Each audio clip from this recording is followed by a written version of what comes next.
Chapter 11 verse 3 में कहा कि seek the forgiveness of your lord and turn to him with sincere repentance. अल्लाह की तरफ रुजू करो, अल्लाह से तौबा करो।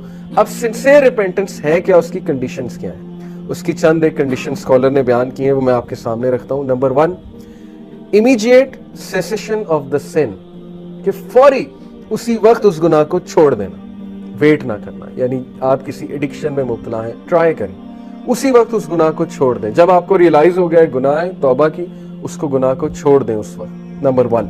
Number 2, regret for what is past, नदामत शो करना, रिग्रेट शो करना, लेकिन इतना नहीं कि बंदा डिमोटिवेट हो जाए। ओवर प्रोक्रेस्टिनेशन, ओवर नदामत जो है वो प्रोक्रेस्टिनेशन की तरफ ले जाती है, फिर बंदा एक्शन की तरफ नहीं आता, हर वक्त नादिम होता रहता है, नादिम होता रहता है। इससे क्या है कि उसकी विल पावर कम होती है, और गुनाह का बहुत ताल्लुक विल पावर के साथ। नादिम होना अच्छी बात है, लेकिन इतना ज्यादा होंगे तो विल पावर टूटेगी। विल पावर जब टूटेगी तो शैतान मजीद अटैक करेगा, शैतान फिर गुनाह में मजीद ले जाएगा। बल्कि डिफेंस मैकेनिज्म हमारे ब्रेन बनाता है, हमारा ब्रेन बहुत बला किस्म के डिफेंस मैकेनिज्म बनाता है गुनाह के लिए। बस हमारे ब्रेन में जाहिर है हमारा एक नफ्स है, नफ्स है हमारा, उसके पास फिर बहुत जबरदस्त डिफेंस मैकेनिज्म होते हैं गुनाह करने के। एक बहुत बड़ा डिफेंस मैकेनिज्म ये कि मैं तो बच ही नहीं सकता। ये जो सेंटेंस है ना, मैं तो बच ही नहीं सकता, ये शैतानी सेंटेंस है मेरे नजदीक। इसका मतलब है कि विल पावर मारी गई है अगले की, और वो उसने खुद अपने ऊपर ही बात मुसल्लत कर ली कि I can not leave this sin, मैं तो बच ही नहीं सकता। इन शॉर्ट वो असल में गुनाह करना चाह रहा है, इसलिए उसने पहले से सेंटेंस गढ़ लिया कि मैं तो बच ही नहीं सकता, ताकि जाहिर है वो कॉग्निटिव डिसोनेंस जो पैदा होती है ना, जहनी तजब्जब, जैसे सिगरेट लोग पीते हैं उनसे छोड़ा ही नहीं जाता, स्ट्रेस पैदा होता है कि छोड़ना चाहिए छोड़ना चाहिए, एक टाइम आता है कहते हैं मैं छोड़ ही नहीं सकता। वो किस लिए? डिफेंस मैकेनिज्म है, to calm yourself down.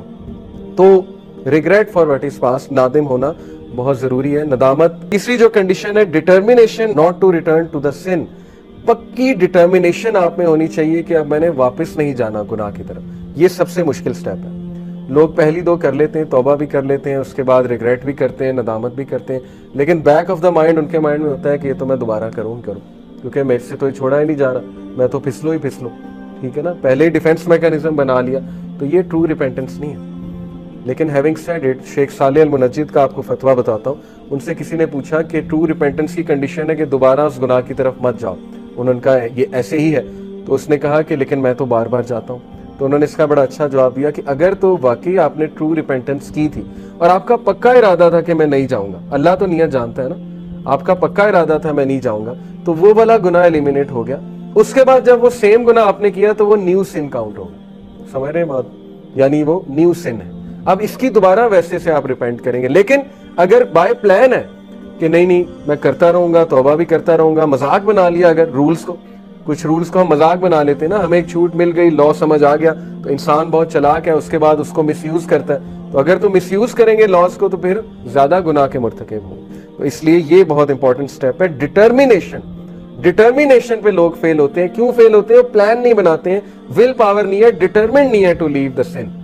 Determination कैसे आती है? लिख के, प्लान बना के, किसी को बता के, वादा करके, किसी को शामिल करके, पूरा एनालिसिस करके, दिस इज डिटर्मिनेशन। ये तो कोई डिटर्मिनेशन नहीं कि प्लान ही कोई नहीं बनाया। तो डिटर्मिन्ड लोग जो होते हैं उनके एक्शंस बहुत ज्यादा होते हैं, याद रखें। और वो लिखते हैं बकायदा कि मैंने नहीं करना ये सिन, मैंने बचना है इस गुनाह से। मैंने कई नौजवानों को उनके कमरों में ये आयत लगाते देखा है यूनिवर्सिटी टाइम पे, और आज भी कुछ ऐसे लोग हैं जो मुझे बताते हैं कि उन्होंने रिमाइंडर्स लगाए होते हैं अपने कमरे में कि अल्लाह is watching you, something like this, या कोई आयत लगाई होती है, ठीक है, जिससे उनको फौरन सोच इस तरफ चली जाती है कि नहीं गुनाह नहीं करना, अल्लाह ताला देख रहा है, और ये चीज उन्हें मोटिवेट करती है। इसका मतलब उनकी रिपेंटेंस ट्रू है, सिंसियर है, क्योंकि they are determined to leave the sin, वो डिटरमिन्ड है गुनाह छोड़ने के लिए। ओके, तो ये स्टेप बहुत मुश्किल है, लेकिन ये बहुत जबरदस्त कंडीशन है ट्रू रिपेंटेंस की। और चौथी कंडीशन है रेस्टिट्यूशन ऑफ विक्टिम्स राइट्स और सीकिंग देयर फॉरगिवनेस।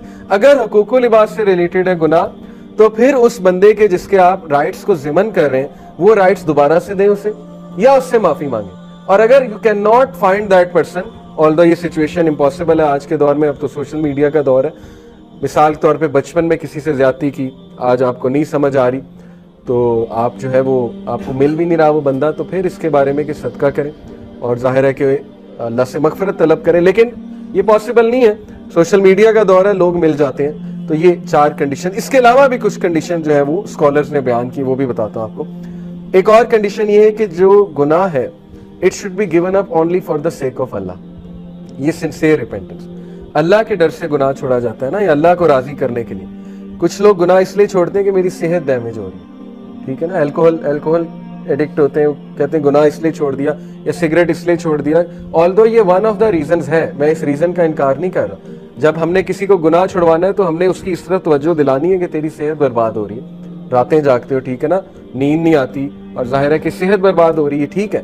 लेकिन जब गुनाह उसने छोड़ना है तो उसने नियत ही रखनी कि मेरा रब मुझसे नाराज होता है, मैं अल्लाह ताला की हुदूद को पामाल कर रहा हूँ, इसलिए मैं ये गुनाह छोड़ रहा हूँ। फिर आप देखें कि उसमें डिटर्मिनेशन आती है कि नहीं आती, क्योंकि जो एक्ट अल्लाह के लिए किया जाता है उसमें अल्लाह की तरफ से बरकत आती है, और जब अल्लाह की तरफ से बरकत आएगी तो फिर जाहिर है कि डिटर्मिनेशन भी आएगी।